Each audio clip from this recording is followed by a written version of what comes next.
Pacing Podcast. My name is Arneet Singh, and I am your host. Part 5. We are on the finale. Here we go. The conversation with Andrew, with Sher-min. Why am I doing these? Okay, anyways. This is the end of the conversation. It's kind of bittersweet to have it end. One, because I had so much fun with it, and I wish there was more that I could share with you guys because I know that we're going to be doing more episodes. The other reason is now I have to find new content to put out there into the world. I have to work again. I do this because I have fun with it, and I do it for you guys. Without further ado, part 5. All right, should we pull this back to politics? I liked our nerdcore. We should come back to nerdcore. No, this has been wonderful. I would totally run a pod of just talking with you guys about this kind of crap. Absolutely. Oh, I would too. I would run a nerdcore pod with you three. Well, the only other thing that I really wanted to talk about was just events and their future, like the future of like concerts and sports and all these things. Like basically, like, and with that, asking the bigger question of how is our reintegration into being a public society going to look? Like, I don't, like, there's plenty of things, like Disney World isn't opening back up until February 2021, and it's probably going to get pushed further if the vaccine isn't available until June, like Sher-min pointed out over text with me. Tokyo Olympics are being postponed until 2021. That's a thing. Right. Most concerts and shows are being postponed indefinitely in lieu of cancellation because, let's be fair, StubHub and Ticketmaster want to keep their sales. Yeah. NBA is testing symptomatic players and staff, but it's probably not enough. The NFL is testing new protective face masks for players. Via NFL's Ian Rappaport, NFL facilities will slowly begin to open as of May 19th. They're not supposed to start the season until September, but training camp is actually supposed to be starting right now, or at least optional training activities at the moment. And NFL Chief Doc Alan Sills says, quote, "We're not putting dates on the calendar. When we in the NFLPA together feel that we're at a point of satisfaction with the science, we'll move forward. We're moving as fast as the science and data take us." So even probably the safe call. I can speak to this partially because once again, pro wrestling. They've been running shows without audiences. And the other thing is just how you don't real, and this is something you take for granted during obviously pre-quarantine eras, just how much of an effect of having an electric crowd changes the way live events go. And it has been completely different watching. Like, I've still loved it and I still, and still enjoy my wrestling, but it's this is just different. This is weird. It doesn't work as well. The beats don't hit nearly as fast. I mean, watching late night has been weird without an audience to react to. And Colbert is weird. Colbert has been wonderful because his wife and children are on. They're all lovely. True. And Seth Meyers has figured out how to do absurdist humor in the middle of his segments. Guy's a national treasure. Yeah. But the idea of not having that, it feels, and I guess maybe I'd actually be curious to hear both of your thoughts on this. It feels strangely temporary, and it feels like things will return to normal, but there's something about it that every single episode has slowly just started to beat me down into this is just the way it is now. I think that is the intent, though, with the way that they've set up their like John Oliver is doing a great job of continuing the course. Yeah. The only difference is there's no crowd, but in terms of production value, content, and just a general delivery, I feel like nothing's changed. Hassan Minhaj just came back and delivered a really terrifying opus on Rent. Patriot Act. Yeah, on Patriot Act. I watched that at 2:00 last night, and I started applying for jobs immediately. Oh my God. It was like not having his crowd there really has an effect, but just in terms of the idea of it all being temporary, again, I think that is supposed to be the way that they want to present themselves. It's like that level of positivity that nobody else is feeling. Right. When you come and see our show, at least you can feel like we have the intent of coming back, so you should too. Right. But to varying degrees of success. I think Colbert, like you said, Myers, Oliver, Minhaj, I think those four are probably doing the best job of doing their job during quarantine with all the restrictions in place. People like Corden, Fallon, and all those who relied on entertainment value are not seeing the same level of success, I think. Yeah.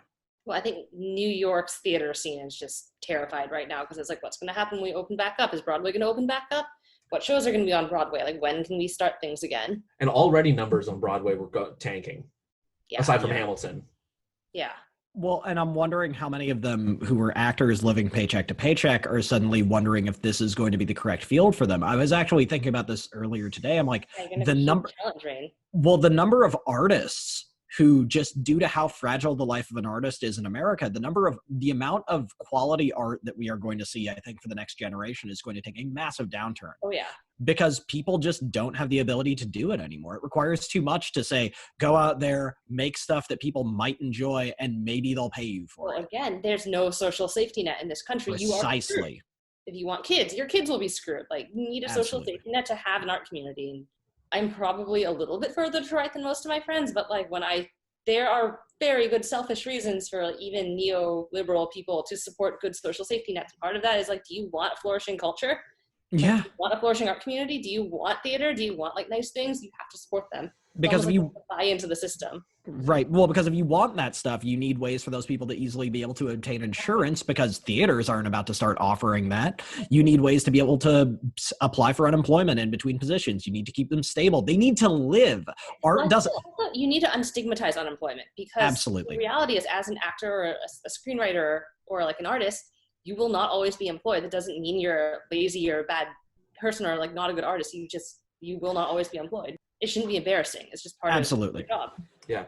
A lot, like being in the circles of artists around here, actors, directors, screenwriters, all of them, like everybody, like the film industry is dead right now. Nobody's doing anything. Right, yeah. All the people that I talk to who are running those circles are like, they're really enjoying the unemployment life, because they're making, some of them, more than what they were making trying to make ends meet as a server or a bartender or an administrative assistant. And even the people who were making more before, it's like, well, this is kind of a great deal because I have all this time now to be creative.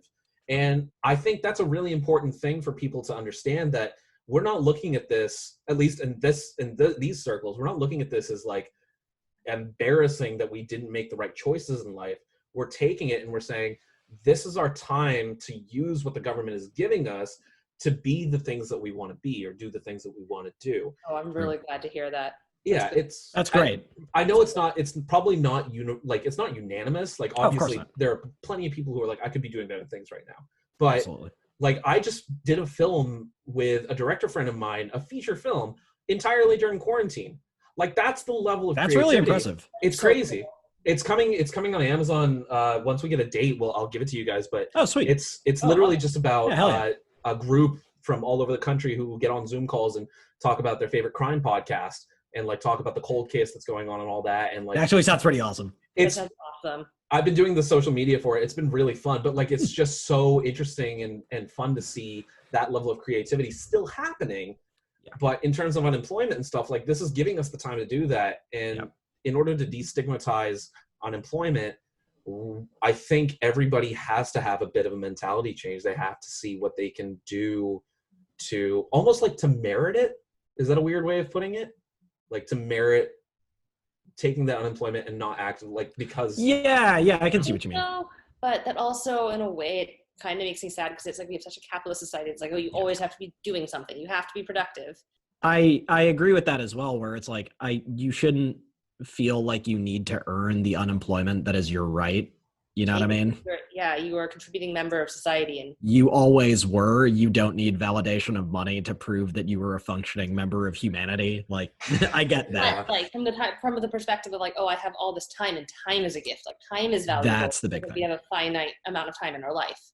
Yeah. I should do something with this time. That I can understand. I think again, it comes from a millennial way of thinking. It's just like, if I'm not doing something with my time, or I'm like, getting free money is a weird thing. Especially when you're working so hard to get it. It's like money that you paid in taxes. And don't pretend this wasn't earned, because it was. Because and I will say, maybe speaking to that, that's another thing that I think millennials fall into, is we think of everything that's happening to us in those terms of like, oh, this is a positive thing. Like, no, that is taxes that you paid. That is rightfully your money. You can claim unemployment. You are unemployed. Take the goddamn money. The stimulus checks too. That has to be the attitude. And it's this separation from like a deservation complex of like, oh, but I don't deserve those things. Like, you absolutely do. You were a productive member of society and you paid your taxes. You absolutely deserve it. I definitely think that's something important that everybody needs to hear, because I do know that I'm not the only person that feels that way. Certainly. Like, especially people who are trying to strike it out on their own, and they've been living in this kind of a society where you do have to work yourself to the bone in order to feel like you've accomplished something. Receding back to something like this is again, it's jarring, and you just don't know how to compartmentalize all the feelings that you have from it, because you've never taken the time to do it in the first place. And you've been institutionalized to feel a certain way about it. Well, but our generation specifically suffers from living in the post-Cold War kind of atmosphere of rampant capitalism and constant work as a attempt to prove that we're deserving of the good things in life, when realistically, those were ours to take in the first place. We've done nothing wrong. We don't have to do that. And have you guys noticed that nowadays when people talk about their hobbies, it's always in terms of like, oh, and I'm so good at this thing now I can sell my hats on Etsy, or I can like play gigs on the side. Or it's like, it's always about monetizing your hobbies. It's like, oh my God, just like have a hobby and do it. Who cares? There's always the second hustle, because there's always that need for more money, because all of us have been grinding at it for so long. I mean, Arnie, just between you and me, probably our actual work total for the past 10 years would eclipse most people twice, 3 times our age. Easily.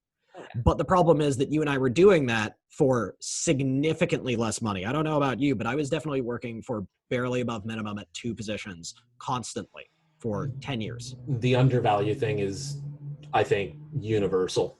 I worked in the restaurant industry for 10 years. Like that's the industry that not only got hit the hardest with this pandemic, but also wasn't in the best place in terms of workforce value. No. From the very start. Like I was making probably, I feel like I was underpaid by at least $10,000 a year. Easily. And bonus structures in corporations, that's something that never got talked about before this. Like that also needs to be restructured in a way that's more favorable to managers, to people who are earning that kind of stuff. Because the incentivizing is what kept us. Well, the frustration is that if we treat money as it actually is treated within society, you treat that as a show of value. Therefore, by giving people more of an annual income, you are showing that their position and who they are is therefore more important from a societal aspect. I genuinely don't think anyone who is coding for Amazon, and I have friends and I love them to death, so please, guys, don't take this personally. But I genuinely don't think they should be making as much as they do. And I think that's a fair assessment. And I think that should be cycled back to people who are actually doing crap right now. Like every time I walk into a grocery store, I feel deeply guilty. Like those people should not be there risking their lives for my ability to get food for minimum wage, even if it's above, even if they're union. Doesn't matter. What they're doing is more important than anything else that's happening right now. And why are we financially not treating it as such? And that's what gets to me is when for God's sakes, I work in education, like the most chronically undervalued industry in America. Like if we're looking at a sheer who is making more for the nation power here, I have literally built people. Like I'm going to win that one. I'm sorry. This is not a contest that you win. But it's one of those where why do we treat the people who help build better citizens as lesser? Yeah. Who make less than people who make 0.0 repeating 1% of Jeff Bezos' share by going into work and coding from home. Yeah. Why do we do that as a society? And it's something that I sincerely hope we come to grips with in the next couple of years. And that if I can have one dream walking out of COVID, I think it's that I hope that society in general takes a step back and reevaluates wages for people like CEOs and reconsiders, well, what do we pay our ground level people who are actually building our business and who are more important in times of crisis? Maybe we should treat them better, but yeah, I think that feeds kind of into the idea that like everybody keeps saying, oh, I can't wait for things to go back to normal.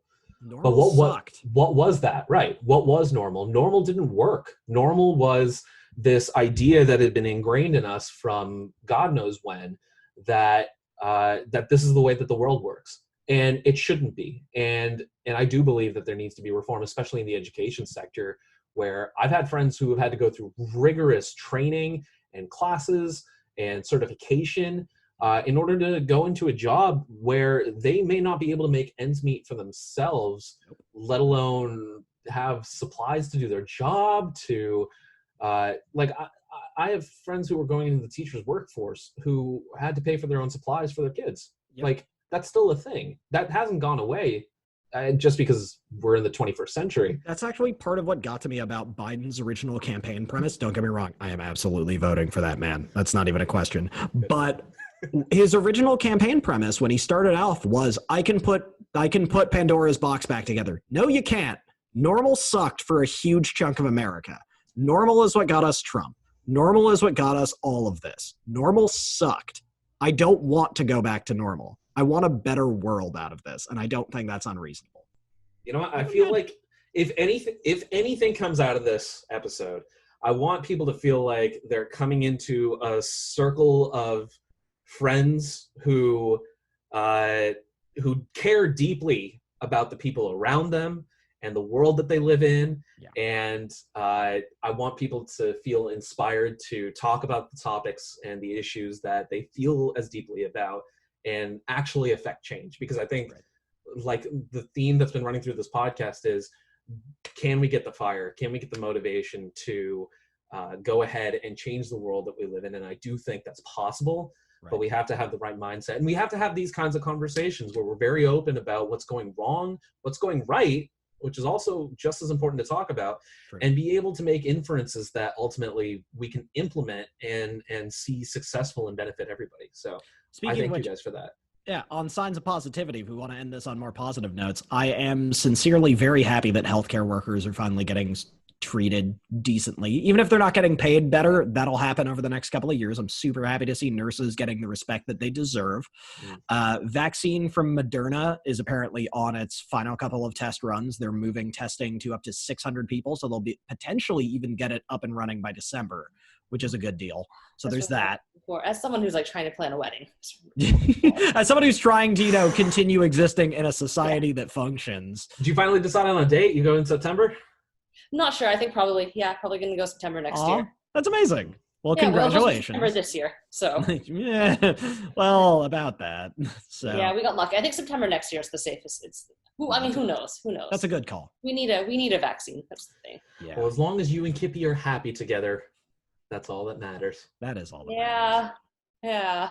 Yeah. That was not a convincing yeah. What's going on? You okay? Well, I am. It's just that I feel like there's been I feel like the running strain through, oh no, your wedding got canceled, but it's all about marrying the one you love. For me it wasn't, because for me it's the way I've always seen getting to have a wedding is one of the few events that society lets you just celebrate yourself for. Like there's not a whole lot that you can just throw a party and have everyone celebrate. Weddings are one of them. So for me it's the way I see a wedding is, if you find someone who can tolerate you and spend the rest of their life with you, that's a unique and rare and beautiful thing, and everyone gets to celebrate that. And to be told oh, you should just downsize your wedding and just be happy that you're gonna marry the one you love, feels like winning a prize, going to the prize dealer and having them say we can't give you the prize, but just happy you won, which is not great. I did not look at it that way. Valid. No, I've never thought about weddings from that angle. So thank you for providing us with everyone sees weddings in different angles. Well, no, but also thank you for providing the two men with a woman's perspective on weddings, and both of us going, oh, we hadn't thought about that. Crap. I'm Mr. Low Key, so I just weddings. So I know there are also a lot of people who are my choice is to go to the courthouse and just get married. I don't want all of these things, but. Right. Andrew, you and I should be ashamed because we're both Indians. We're all about big weddings. Yeah, you're not wrong. Yeah. No, but that's a fair point. Women in modern society don't really get huge chances to do giant celebrations for themselves, and that's entirely fair. And I had never thought about it that way before. So thank you for that. Yeah. Well, hopefully vaccine comes available. Exactly. Yeah. There we go. Yeah. So vaccine soon. That's the positive note. I am gonna break this up into 4 episodes now. So please do. Absolutely. I have not eaten all day and need to go get food. Let's end it then. His name is Andrew Nisargand. Her name is Sher-min. Thank you both so much for joining me on this episode. I really had such a blast. Make sure to tune in. I just want to keep talking with you guys. Check us out on Spotify, YouTube. There's going to be a bunch of new material coming out. Thank you again, and stay sharp, stay motivated. Peace out.